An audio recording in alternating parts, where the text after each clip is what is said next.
Bonjour à tous et bienvenue dans ce nouveau numéro de Solidarité Santé Le Mag. Comme vous le voyez, nous sommes ici devant la Maison des Adolescents inaugurée en 2011. Alors vous me direz, pourquoi une Maison des Adolescents? Eh bien tout simplement parce que c'est une période de transition parfois difficile à gérer pour les jeunes mais également pour les parents. Alors ici, les jeunes peuvent toujours trouver une oreille pour les écouter et les parents également de leur côté peuvent exprimer leur souffrance face aux difficultés relationnelles, aux problématiques éducatives et parfois même aux conduites addictives de leur enfant. Alors face aux changements qui peuvent intervenir durant cette période clé, quelle est l'attitude à adopter en tant que parent et quelles sont les solutions quand le dialogue parent-enfant est rompu? Eh bien je vous propose de rentrer tout de suite dans le vif du sujet.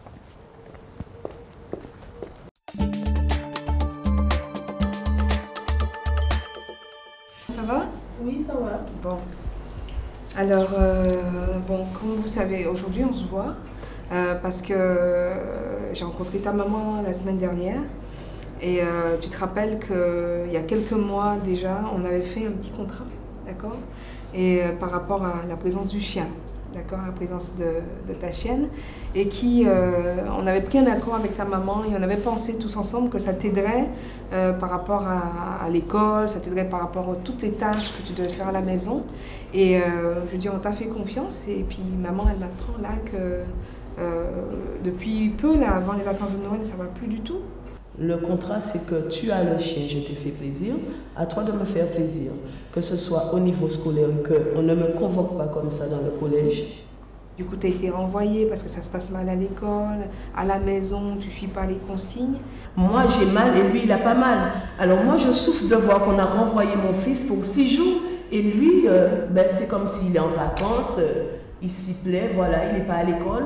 Et moi, ça me dérange de le voir là. Ça me dérange. Pourquoi moi, je ne souffre pas lui? Alors moi, je me suis présentée à la maison des ados, comme je suis venue vous voir. Je me suis dit qu'avec vous, ça allait changer, qu'il va être convoqué. Et ce qu'il ne peut pas me dire, qu'il va pouvoir vous le dire. Donc tu peux nous en parler un petit peu Quand je lui pose des questions, qu'elle me dit pas de me poser des questions bêtes et tout comme ça. Parce qu'une question, c'est une question. Bien qu'il y a des petits trucs qui sont blessants. Et il y a aussi que je trouve que je n'ai pas assez de liberté. Explique. Par exemple, depuis que mon grand frère est parti en France, du fait qu'il a laissé sa chambre pour mon petit frère, je me demande des fois pourquoi tous ces affaires sont dans ma chambre alors qu'il a la chambre et je ne pense pas que mon grand frère va retourner maintenant. Ce que tu as dit, tu pourrais le demander directement à ta maman. Tu veux bien?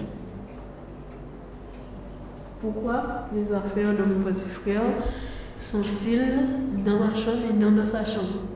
Alors, qu'est-ce que tu peux faire? Qu'est-ce qu'on peut passer comme accord? Hein? Donc, c'est les mêmes choses qu'avant. C'est possible, là? Oui, à condition qu'elle aurait fait tout ce qu'on faisait avant aussi. Ah, c'est quoi? C'est quoi? Qu'est-ce que maman et toi faisiez avant? Est-ce que tu lui en as parlé? C'est-à-dire en disant maman, parce que je vois que c'est touchant là pour toi là. Est-ce que tu lui en as parlé en disant maman, tu sais, tu te rappelles avant, tous ces temps-ci, on ne parle plus comme avant. Peut-être qu'il faut lui dire, hein? Peut-être qu'il faut lui dire maman, tu me manques ou bien parce que c'est vrai que maman elle avait sa formation dernièrement. Peut-être qu'il faut lui dire maman, tu me manques, j'ai besoin de passer un peu plus de temps avec toi, qu'on fasse d'autres choses ensemble. Depuis quelque temps, il n'y a pas eu ça, tu vois. Peut-être qu'il faut lui dire simplement ou peut-être lui écrire, tu vois. Des fois, des choses que tu n'arrives pas à dire en parlant, en lui écrivant. Si tu veux qu'on puisse se rencontrer durant le temps où tu es ici, on peut se voir pendant un petit moment, 20 minutes, une demi-heure, si tu as des choses à dire. D'accord? Donc ça, c'est possible. Et madame, si vous souhaitez également me rencontrer, on pourra se voir pour discuter un petit peu. Voilà. Je veux bien. De ce qui se passe aussi à cet âge-là. Pour, tout à fait.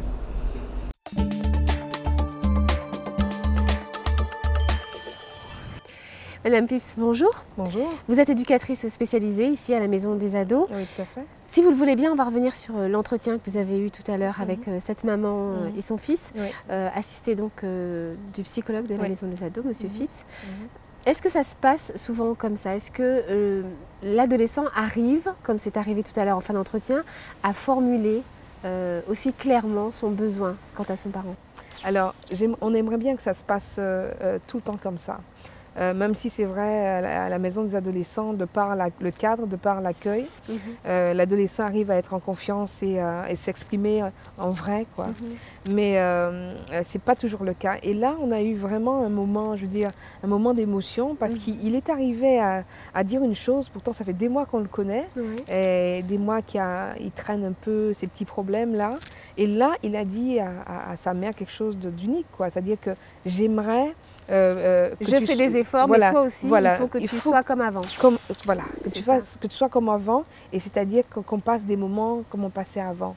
Et ça, on pourrait s'attendre à beaucoup de choses un peu compliquées, particulières, mais là, c'est simple. J'aimerais que tu passes du temps avec moi comme avant. Et ça, je trouve ça extraordinaire. C'est-à-dire que, et vous avez vu que l'atmosphère, elle a tout de suite changé, quoi. Là, je crois qu'elle a reçu quelque chose, elle a reçu un message. Oui, tout à fait. Parce que peut-être que dans leur quotidien, dont on est ignorant, il y a vraiment quelque chose au niveau de la relation qui était... Manifestement, effectivement, il y a un problème d'incommunicabilité entre les deux. Et là, il a quand même réussi à lui dire ça. Elle veut des réponses, il lui a donné une réponse. Il lui a donné une clé, je veux dire, dans leur problème. Il n'est pas sans... il a commis quelques actes vraiment répréhensibles au niveau de l'école, c'est certain. Mais c'est vrai qu'un ado ne réagit jamais comme ça. Il y a toujours une cause, il y a toujours une origine dans une réaction. C'est une réaction. Une réaction. Voilà, c'est ça. Alors justement, pour ce qui est de votre rôle, donc le rôle de toute l'équipe qui travaille ici, c'est donc d'accompagner les parents et les enfants à trouver une solution, puisque quand on regarde l'entretien, vous les faites parler l'un après l'autre, puis vous les invitez aussi à se parler en fait. Oui, tout à fait.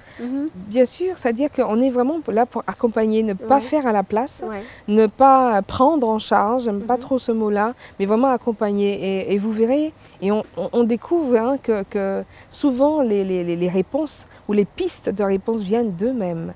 Mais simplement le fait qu'il y ait, comme Jean-Pierre aime le dire, et on est des tiers signifiants, on est un peu des médiateurs et on aide à communiquer. Voilà, donc les réponses vont souvent venir des personnes, du parent, de l'enfant, se dire les choses dans un climat apaisé en fait. Et par notre présence, on va apaiser, on va reformuler, on va être un peu comme un médiateur. Donc un climat apaisé va permettre à l'enfant d'entendre ce que sa mère lui dit tous les jours. Mais juste parce que le climat est apaisé, il va l'entendre. Et la reformulation va permettre qu'il comprenne, qu'il saisisse quelque chose. Quelles sont les problématiques récurrentes que vous rencontrez, enfin que les parents rencontrent et qu'ils vous expriment? Alors, une des grosses problématiques qui va revenir régulièrement, c'est le décrochage scolaire. Difficultés scolaires, décrochage scolaire, difficultés scolaires, décrochage scolaire. Mais il est clair que le décrochage scolaire, c'est la partie visible de l'iceberg.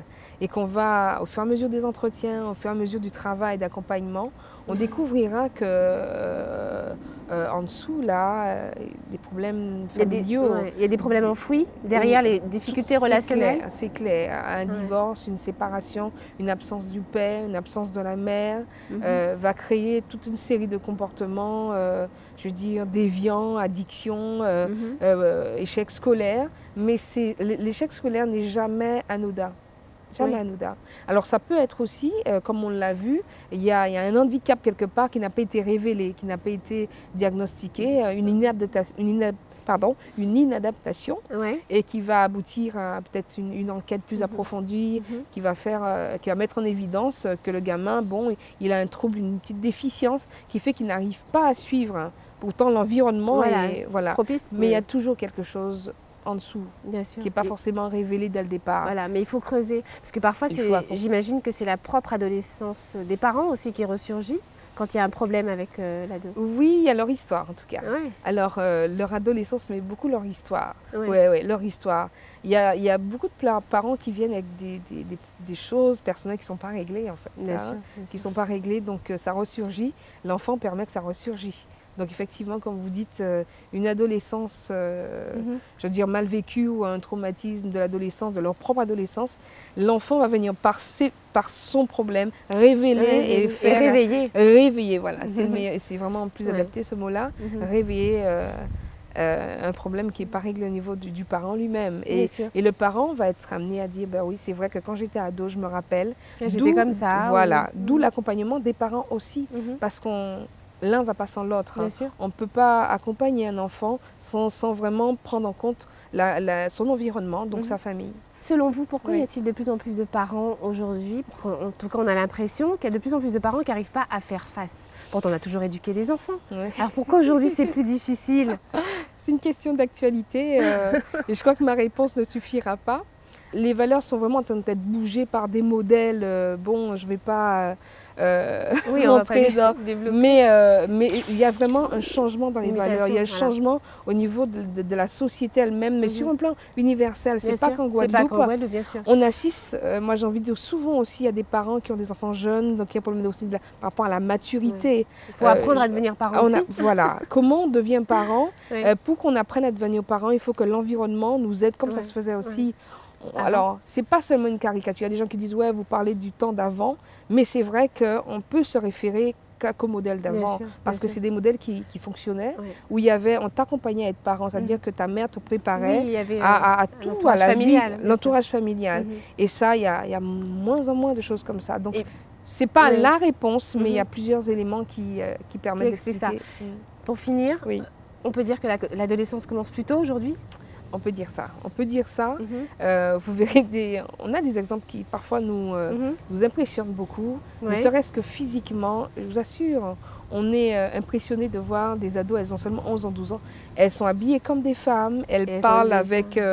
elles ont accès à l'information, à la sexualité très tôt. Donc l'adolescence, effectivement, commence beaucoup plus tôt qu'avant. Merci beaucoup, Madame Phipps. Au plaisir, au plaisir. Merci. Alors maintenant, histoire de prendre le contre-pied, eh bien, nous sommes allés voir les principaux intéressés, des ados, et leur avons demandé ce qu'ils pensent de leurs parents. Regardez, ça devrait vous intéresser.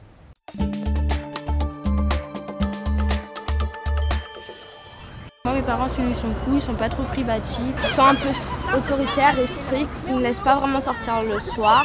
Ma mère, elle est sympa, elle m'aide de temps en temps pour mes devoirs et tout. Une relation mère-fille, c'est difficile, on a ses humeurs. Beaucoup de fois où je ne suis pas comprise et que je pète mes crises aussi. Je peux beaucoup parler avec ma mère, mais plus difficilement avec mon père. En fait, on se sent adulte, mais parfois on a des comportements futiles, juvéniles, et on s'en rend même pas compte.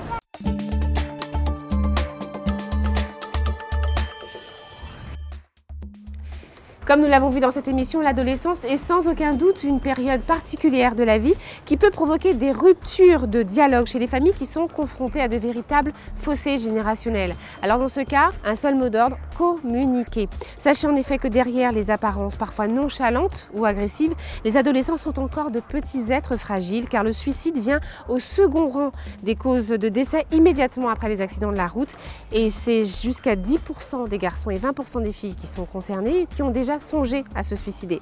Alors un ouvrage de référence toutefois pour nous aider à y voir plus clair, c'est celui de Véronique Moraldi et de Michel Gobert. Il est intitulé « N'ayez pas peur d'éduquer vos enfants » aux éditions de l'Homme. Puis je vous rappelle que vous pouvez trouver les renseignements que vous cherchez sans doute sur le site de la Maison des Adolescents. Pour finir par un sourire, je vous propose cette phrase de Philippe Solers. « La maladie de l'adolescence est de ne pas savoir ce que l'on veut, mais de le vouloir cependant à tout prix. » Bonne semaine.